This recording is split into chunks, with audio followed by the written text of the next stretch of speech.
Your honour, पिछले 5 साल से इस केस में जो संघर्ष चला है, इसमें सब ने कानून के बड़े बड़े जानकार को देखा और सुना।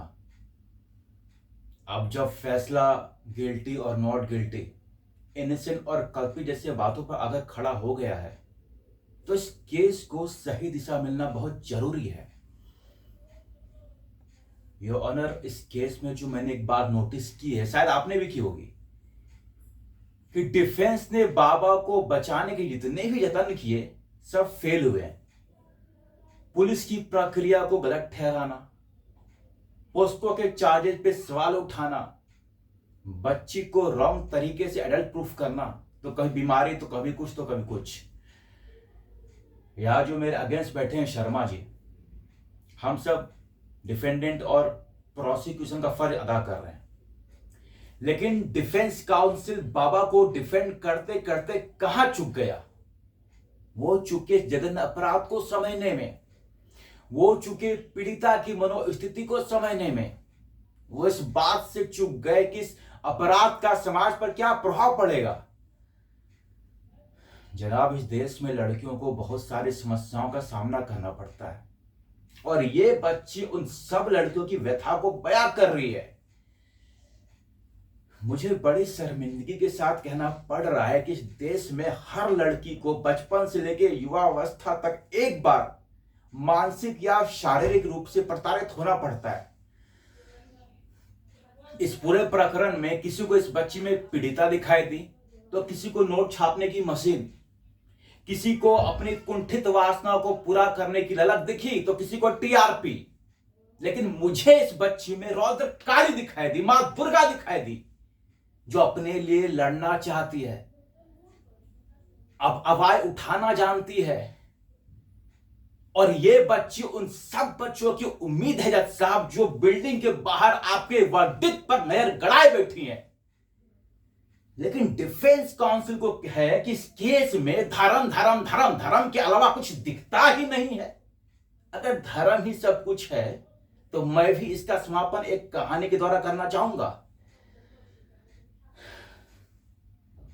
आप सबने रामायण देखा ही होगा। जब प्रभु श्री राम ने युद्ध में रावण का वध कर दिया था, तो मरने के उपरांत रावण को मोक्ष की प्राप्ति नहीं हुई थी। रावण, जो कि भगवान शिव के परम प्रिय भक्त थे, उन्होंने मरने के बाद वर्षों तक शिव जी की तपस्या की कि शिव जी उन्हें दर्शन दे और क्षमा करे। लेकिन शिव जी ने ऐसा नहीं किया। यह सब देख पार्वती जी से रहा नहीं गया, और वो शिव जी के पास गई और बोली कि प्रभु, आप इतने कठोर कैसे हो सकते? आप अपने परम प्रिय भक्त को दर्शन क्यों नहीं दे रहे, उसे क्षमा क्यों नहीं कर रहे? उस पर शिव जी मंद मंद मुस्काए और बोले, हे पार्वती, इस संसार में कुकर्म को 3 भागों में बांटा गया है। पहला पाप, जो कि जाने अनजाने में किया जाता है, उसका निवारण हो सकता है माफी मांग के, प्रायश्चित करके, या किसी और तरीके से।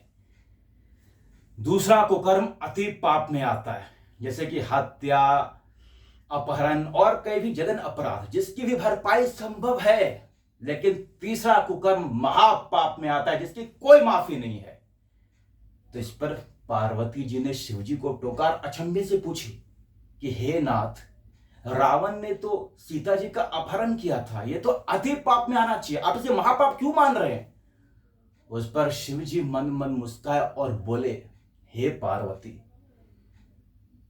जिस पाप का प्रभाव मानवता और प्रभुता पर सदियों तक रहता है, वो महापाप के अंतर्गत आता है, उसी कोई माफी नहीं है।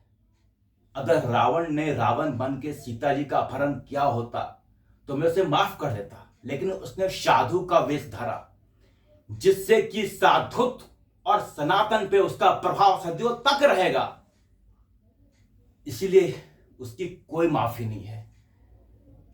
योर ऑनर, ये रावण है, रावण, इसे कतई माफ नहीं किया जाना चाहिए।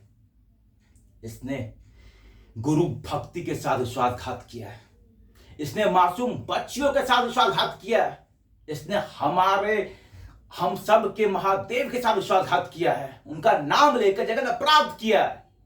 इसीलिए I claim for death penalty, to be hang till death.